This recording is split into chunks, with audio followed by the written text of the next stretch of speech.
I'm Tony Northrup and I have the new Sony vlogging camera. I'm going to put it through a series of tests against the Canon M50, the standard vlogging camera for at least smaller YouTubers, to see if the Sony is actually better. First, I want to share the secret of how we got to 1 million YouTube subscribers. We did it by creating high quality content efficiently. Watch these 3 clips and see if you can spot the one trick we used to make them better.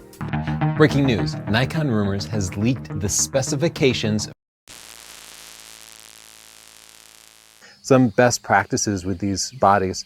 Did you spot it? It was Storyblocks. Storyblocks is the complete stock solution, providing an unlimited library of over 1 million royalty-free, high-quality video, audio, and images through cost-effective subscription plans. At the time, I just had the Storyblocks starter plan, but that was enough for me to download this news intro and make my breaking news format a little more exciting. For a piece we did on data loss, I just searched Storyblocks for distortion and dropped that right into my editor.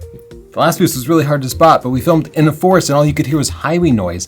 So I downloaded ambient forest sounds from Storyblocks and dropped them right into my video. I use Storyblocks so much, I upgraded from the starter plan to the unlimited all access plan to get unlimited downloads of everything in their library. That allows me to try out multiple options, find the perfect fit, create more, and spend less. So go check out Storyblocks, and thanks Storyblocks for supporting our channel. Now the real first test is the price. The Sony with the lens comes in at about $800, whereas the Canon M50 comes in at around like $550 with the lens. Now, there's an M50 Mark II out, and it's actually a closer competitor to the Sony. I don't have it. With the kit lenses on, let's listen to the sound from the internal mic on the Canon.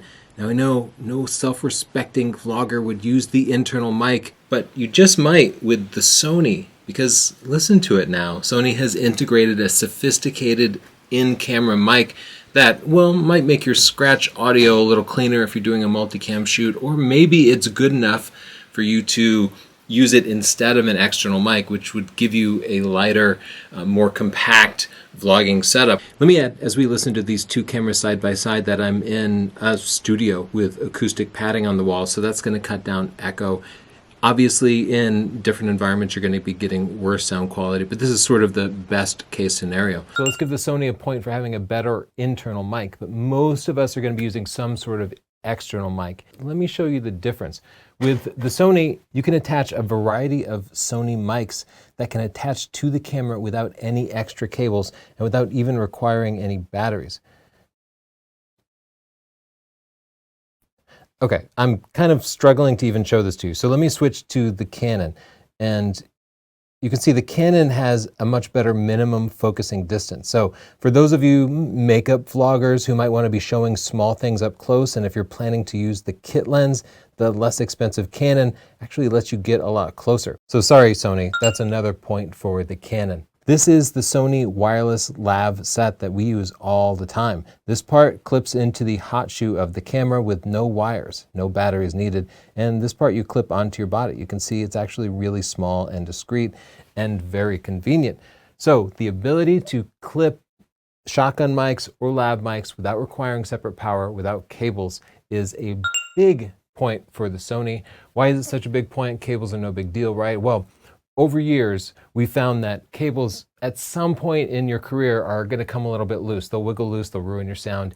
If your microphone requires a battery, that battery at some point is going to die.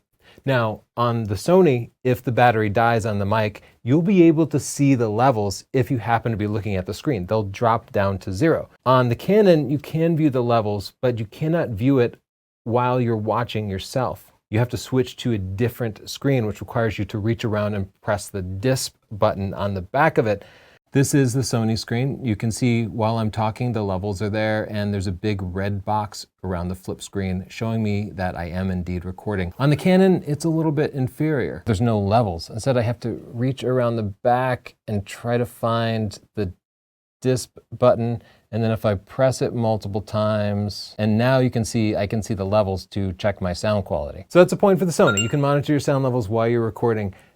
But the Canon is going to get a point for being able to change your camera settings from the front of the camera using the touchscreen. If the image is too bright or too dark, I can touch the exposure compensation button there and then drag it up or down so I get the perfect exposure. On the Sony, there are no touch controls. Touching this does nothing. Instead, you have to actually work the dials, and things like the exposure compensation just aren't that easy to access. So that's a point for the Canon, the ability to more easily change the settings from the front of the camera. I have another point to give out, and it's for having a headphone jack. The Sony has a headphone jack while the Canon lacks it. Why do I want a headphone jack? Because I can't listen to my sound while I'm recording, right? Well, if I were recording somebody else, it would allow me to monitor sound, and monitoring sound will allow me to hear wind that hits the microphone, or maybe a person's shirt or hair brushes against it. I could stop them and say, we need to fix this sound problem before we continue recording. I can do that on the Sony, I can't do it on the Canon. If you're filming yourself, a headphone jack is still useful because you're able to play back the video after you record it to make sure that you have sound. They both have internal speakers that will play it back, which might be good enough, but you know, if you're in a place where you don't want to be playing sound, like in a subway, then the Sony there has an advantage. Bad news is it's wired headphones only. There's no Bluetooth here, so maybe you could ask your grandpa if you could borrow his headphones, or you could head to a thrift store and see if you could find some wired headphones. Look, the fact that no modern camera supports wireless headphones is ridiculous. On to the next test. Let's see how both these cameras handle unboxing scenarios where a vlogger holds an object up to the camera. I want to see how smoothly the focus transitions as I put it in front of my face and then take it away.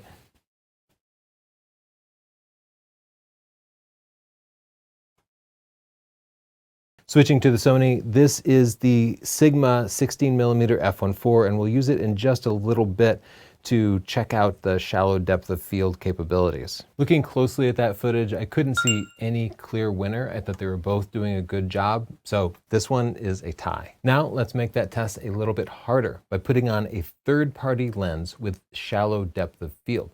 Depth of field is the amount of background blur that it's going to get. It can make your video footage look a little bit more pro. This is the third-party lens, the Sigma 16mm f1.4. It's designed for APS-C cameras like this, and it costs about $400.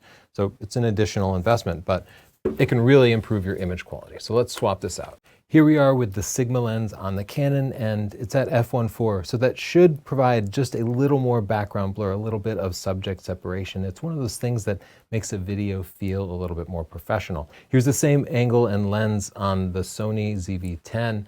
Again, it's a third-party lens, so focusing is going to be compromised a little bit because they haven't tested it together, but it's the only lens of its type. I cannot use a Canon or Sony lens to accomplish this because they haven't made one. Let me grab this set decoration and try this out for unboxing purposes to see how they pull focus in and out. It's a beautiful camera, isn't it? This is an Argus film camera with a very cool kind of metering system on the top there.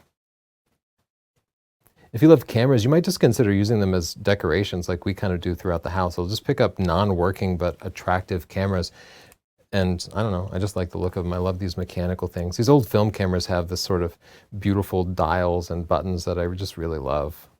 Closely examining that footage, for those of you wanting that more shallow depth of field wide angle look, the Canon drove the 16mm f1.4 Sigma just a little bit better, so point for Canon.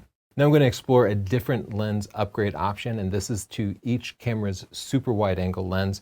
Sometimes the kit lenses just aren't wide enough and want to get a little bit closer. It's a more intimate feeling. So on the Canon, I'm putting on the 11-22 stabilized lens. Both these lenses are stabilized, and we'll try them out with walking in just a second. It's worth noting that this 11-22 is only about $400, or even cheaper if you can find it used at a place like KEH. The Sony lens, on the other hand, actually feels like it's a little bit better quality, and it's a constant f4 throughout, which the Canon lens is not. However, it's twice the price at $800. And well, that's a pretty big deal if you're looking at cameras in this price point. So I realized that slapping on, especially an $800 lens onto the Sony isn't going to be a great option for you. And if price is any concern at all, you're probably going to want to go for the Canon just because the wide angle lens itself is quite a bit cheaper. So I'm giving Canon another point for the price of the wide angle lens. But what about image quality? Both these cameras technically support 4K. The Sony does it at full width. reading from a 24 megapixel sensor, it actually samples a 6K image down to 4K. So it's going to be very high quality. The Canon does this only with a heavily cropped 1-to-1 readout from the sensor, so I think it's going to be lower quality, but let's look at the actual side-by-side footage. Here with both these cameras at the same focal length, you can see a pretty big difference. The Sony here is much wider angle than the Canon because the Canon, again, only has the option of cropping in. The Canon also shoots 4K only at 24 frames per second, whereas the Sony will do it at 30 frames per second. So let me zoom the Sony so that we're at about the same focal length, just so we can more fairly compare image quality. There's another drawback to that crop factor besides needing to zoom your lens. It means you can never shoot with a wide angle. This is the widest angle you can possibly get with a Canon, and it's not that wide. Whereas with the Sony, if you want to shoot wide angle with 4K, at least that is a possibility. For us, so with these two cameras zoomed to about the same focal length, we can kind of look side by side and see just how much ridiculous detail that 4K is able to extract from my face. The Canon here, Sony is reading from the full sensor. Both these cameras support using the entire lens. Both these cameras, I'm confident that it's going to be sharper than the Canon could possibly be. So point for the Sony. But with that said, should you shoot in 4K? That's kind of a complex question. Both these cameras force you to choose between shooting in 60 frames per second in full HD or shooting in 24 or 30 frames per second at 4K. If you go for the higher resolution, your frame rate drops. Which is better? On the big screen, I think 4K at 24 or 30 frames per second will look better than full HD at 60 frames per second. However, the vast majority of people who watch YouTube do so on smartphones. And these devices are generally not able to display 4K. However, these majority of users on mobile devices can appreciate 60 frames per second. And in blind studies that we've done on you, by changing the formats that we use in our videos, we found more positive feedback about the video quality when we uploaded videos in full HD at 60 frames per second than when we uploaded videos in 4K at 30 frames per second. And as a result, either one of these cameras, I'm going to recommend people on Twitch, on YouTube, social media, instead shoot at full HD and 60 frames per second instead of 4K. After I finish recording, I like to use the camera to make sure that I got the footage. I don't want to get back to my editing bay and figure out that I need to reshoot the whole thing. So it's good to figure that out on location. Here, the point clearly goes to Canon, which has a vastly superior user interface for reviewing footage on location. The Sony still has the really old user interface that makes it just very difficult to do what should be a very basic task. Here's what the screens look like in full sun. As you can see, they both pretty much disappear. To my eye though, the Canon screen is much more visible, so point to the Canon. Another benefit of the Canon is you can go to the viewfinder, especially for reviewing your footage, which means you can see it outside much easier. We're going to do a walking around test. Here are two really cute dogs. For the walking test, I'm going to walk through my house, which will take me from dark areas to light areas. So this will show us how the auto exposure adjusts while keeping it on my face. We're also going to see how well the stabilization smooths out my steps. I have the active stabilization turned on, so the maximum amount of both optical and digital stabilization. Now I'm repeating this test with the Sony. I should note this is with the super wide angle lenses, which you kind of need to use because the stabilization systems perform extra cropping. The Sony wide angle lens is actually a little bit wider. So that actually lets me hold it a little closer to myself, which wears my arm out a little bit less. Now let's do this spin around so I can see how it handles the backlighting. Looking at this footage, I'm going to give a point to the Sony, which seems to be smoothing out the footage a little bit better. As you can see, the competition is really tight. Both these cameras are very capable for just about anybody creating video for social media. The Canon starts you at a lower budget, and adding additional lenses seems to be less expensive, especially because it's been around for a while, so it's readily available on the used market. The Sony offers a little bit better quality. I love that the microphones don't require cables and that the built-in mic is actually pretty usable. Ultimately, everybody's a winner because there's better competition. Sony's finally putting the flip screen in the right place. They're finally giving us an interchangeable lens, which means their APS-C E-mount lenses are now a viable competitor for vlogging?